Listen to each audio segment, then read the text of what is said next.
Stiamo seguendo ovviamente con attenzione.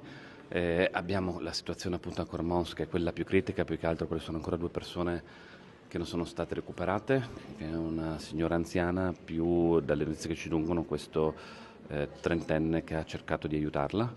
E ovviamente stanno lavorando i vigili del fuoco e ci auguriamo che possa finire nel miglior modo possibile e venga recuperata come la terza persona che fortunatamente siamo riusciti a recuperare. Abbiamo situazioni di allagamento ed emergenza in una vasta area che va, diciamo, da Palmanova a Manzano, Cormons appunto, Romans, con 2 torrenti esondati.